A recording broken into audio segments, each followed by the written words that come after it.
We're recording now. Good afternoon. Good afternoon. Sherri's wellness journey began 25 years ago. First, as a neuromuscular therapist. Her recovery from debilitating back pain using energy medicine inspired her, founding Wellness Resources International, whose mission is to empower others with natural and simple solutions for self-care. Sherri is a passionate speaker and trainer, in particular on topics of sleep and hydration. Let's welcome Sherri Danzig.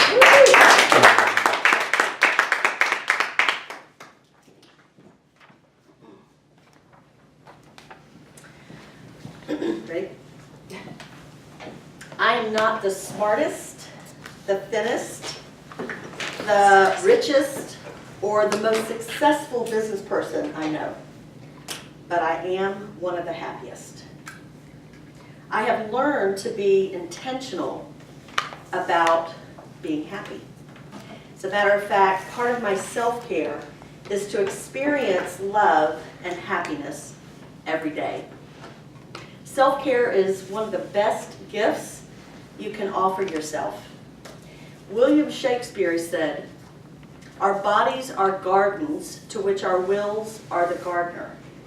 I would actually amend William Shakespeare in this moment that our gardens are not just our bodies, but our minds.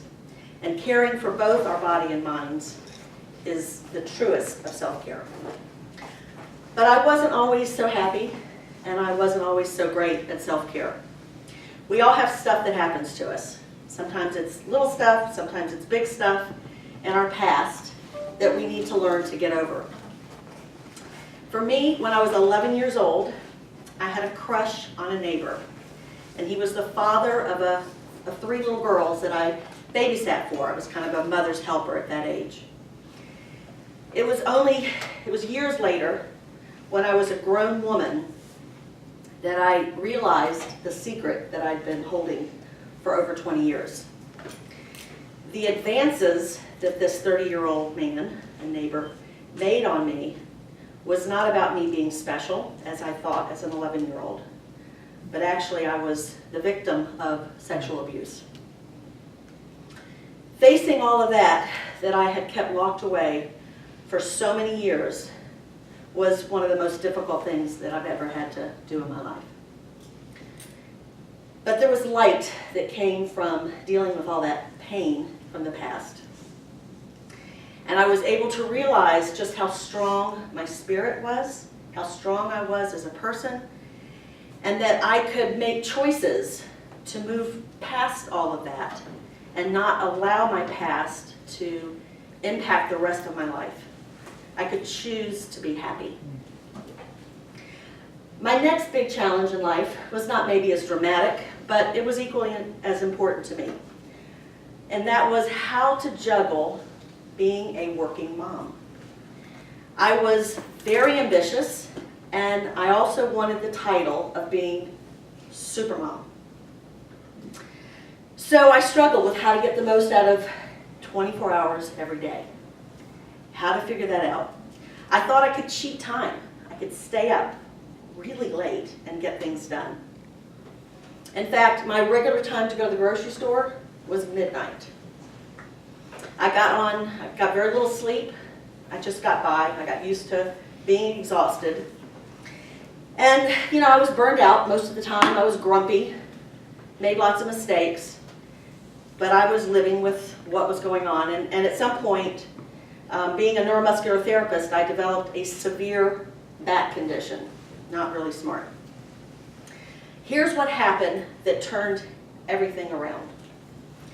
One night, my husband and I had a big fight. He was on me about the amount of, the way I was handling my life and how I was running myself ragged.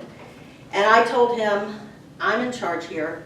I know when I'm doing too much. And I proceeded to walk out the door to go to the grocery store at midnight. So I got home, it was about 1 a.m., and I pulled up to on our driveway, and my garage door opener would not work. So I put the car and put the emergency brake on, got out of the car, did the keypad thing, opened the garage door, got back in my car. But at the time, what I was driving was a stick shift vehicle. And we do have a very steep driveway. It's like this, right? So I'm at the top of the driveway, and I go to put my foot on the brake, release the handbrake, and as I'm going really fast, backwards, down the driveway, I realize, uh-oh, that wasn't the brake, that was the clutch. And proceeded to smash into our neighbor's electrical, into his yard, and to the electrical post for the whole cul-de-sac. And up goes this 20-foot fire, right? And I bounced back, got out of the car. My neighbor's yard was on fire. 2 fire trucks later, all my neighbors are out of their house. They're awakened, of course, by all this noise, and they're glaring at me. And all I can think of is, damn it, I gotta admit to my husband, he was right. Years later, I read a book about self-visualization, and it was called Mach 2, Your Hair on Fire. And I thought, that could have been me. So what a wake-up story about needing to get more sleep. But my story is not unique. Over 40% of working moms quit their jobs, their corporate jobs, every year because of burnout. Companies suffer twofold in their pain because they lose great talent and great potential in these women that are quitting, and turnover is expensive. The hiring, the training, getting new employees up to speed, the more errors that are made with a new employee, the lack of productivity, all of those things cost quite a bit of money. And it's been figured that the corporations can lose thousands of dollars, up to 1.5 times an employee's first year's salary in that turnover. The solution is to incorporate a philosophy and an environment of self-care and wellness in the workplace that is comprehensive, ongoing, and inspiring, especially for working moms. It's often misunderstood what entails a true wellness program. Oftentimes it's about pre-screening tests for illnesses, and maybe it's a competition or something, some program that is promoting weight loss and exercise. But dieting doesn't work long term, and so these programs often fail. A wellness program that teaches and encourages self-care can be very effective at raising productivity and lowering absenteeism. A study at the University of Louisville found that every dollar invested in a wellness program generated $7 in healthcare savings. Not offering an effective wellness program can have crushing costs on a corporation.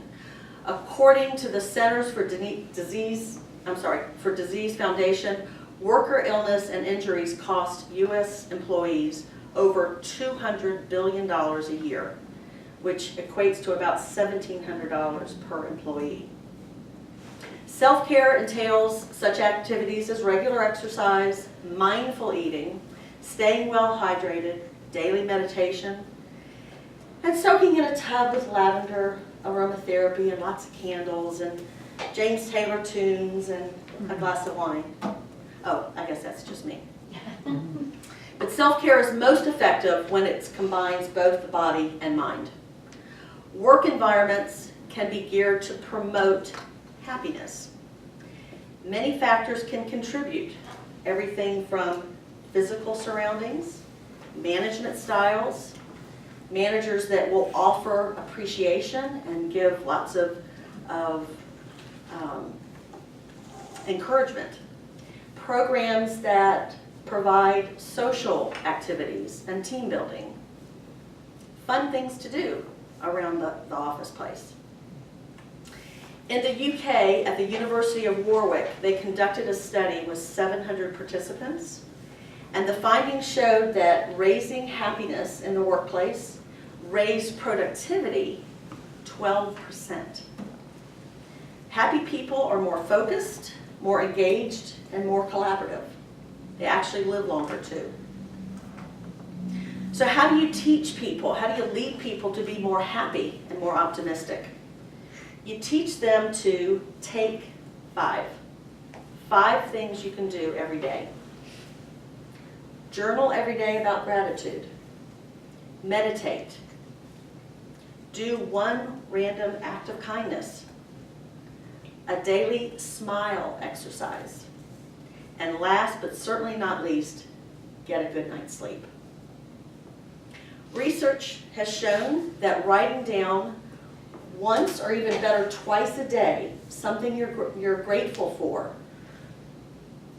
teaches your brain to start leaning towards what's good, seeing what's good instead of focusing on what's bad, like, listening to the news every day.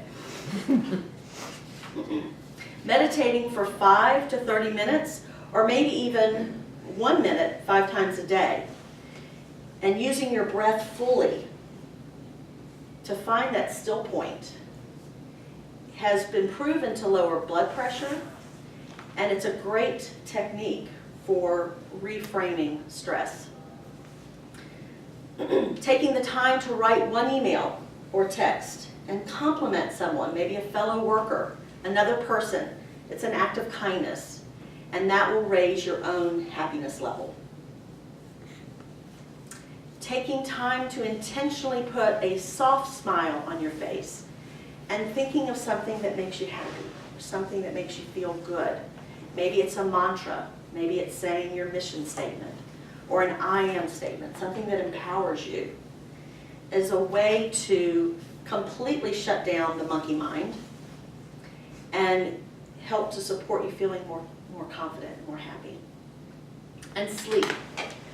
Sleep is the only time of day that your body and your mind can truly recover from everything we do all day long. By increasing your sleep hygiene and reducing your sleep debt, you are going to increase the length of your life.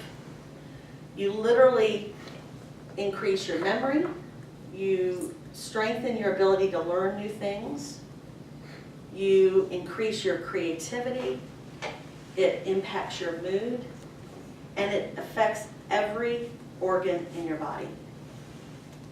You literally can learn to sleep your way to the top of great health. Thank you.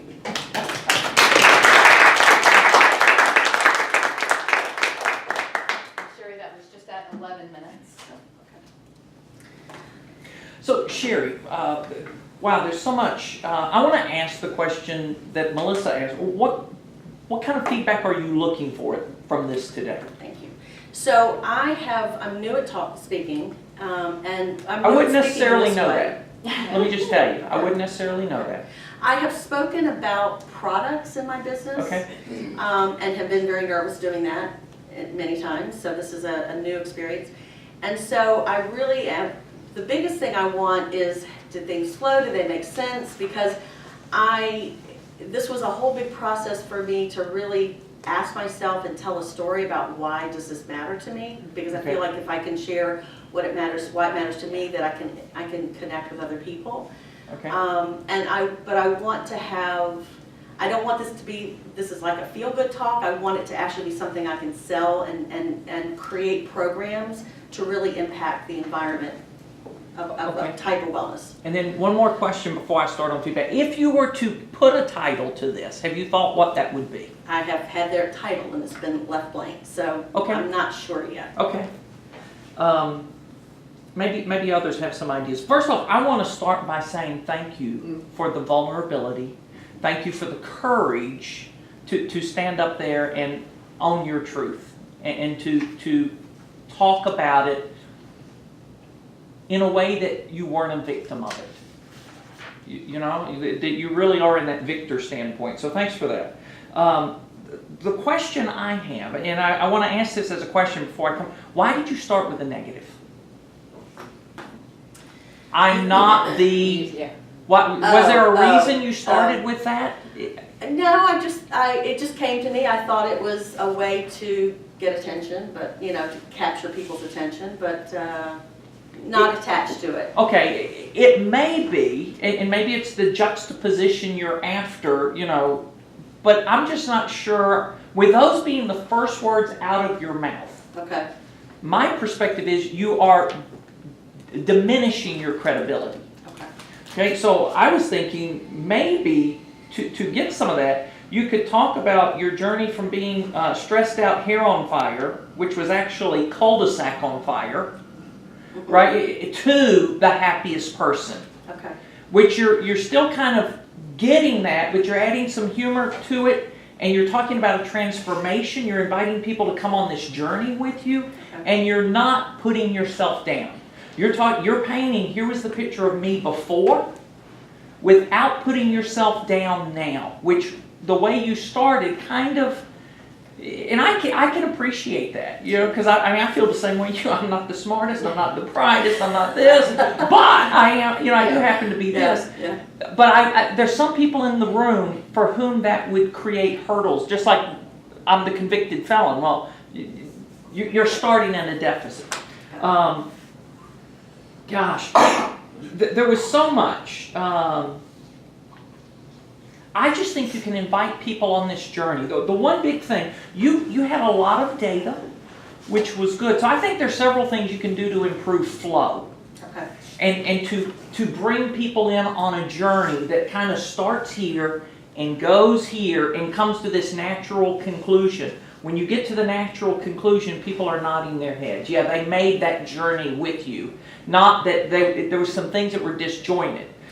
So when you were talking about data, the first time you mentioned data, there wasn't a number. You were talking about this 1.5 times salary, and that got me thinking. And then you came up with 200 billion later. I'm like, wow, that impacted me. 200 billion. The 1.5 times salary just kind of didn't do anything for me. But I was thinking when you listed the 5 and mixing data, well, one of those helped you go from hair on fire to happiest person you know. And build your personal credibility for some of those practices from what you've done and what helped you make that transition. There's more, I want others to weigh in though. But I would not have known that you were nervous. You did not convey nervousness to me. Now maybe you felt nervousness, but I didn't see it. Good feedback. I put intense story from the content. It's great that you can talk about it openly, and that's real courage. I mean, that's a big hurdle that you're already past. Yeah. So. The first time I've spoken, I've said it out loud to a group. Yeah, big Yeah. deal. Yeah.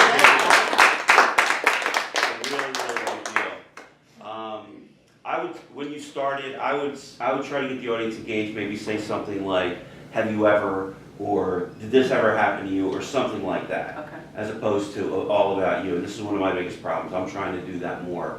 Because when you say, "Have you ever?" all of a sudden the people's minds go thinking about your story. Does that make sense? Yeah. Let's see. Good statistics near the end. You said there's 5 things, but that was almost near the very end. If it's really important, you might want to put it somewhere. Does that make sense? Mm-hmm. Lot of great ideas throughout the whole thing, but there was just so much that it's hard to take in. Maybe just go deeper, less and go deeper. Okay. If that makes any sense. Yeah. And then I wasn't really sure of the overall purpose of the story. I mean, the abuse that you talked about at first. When you hear that at first, I think you think that's what it's going to be about. I could be wrong. It was about wellness, productivity, or that type of thing. So. But I'll tell you, it takes a lot of courage to just do what you just did for the first time, so you should be very proud of yourself. Great job. Yeah, so I want to kind of jump in based on what Mike said, is I think you had threads of multiple stories in this speech. Right. A lot of it depends on how long you're talking to a group. But even if you go to, say, a 45-minute talk, you still don't want more than two stories in the process. Okay. I struggle with this too because I think, oh, this is really good. Oh, this is really Right, good. right. It sounds good, but it just doesn't fit together. I think the abuse story stands on its own, and there is a story you tell about that. There's a lesson that you learned from that.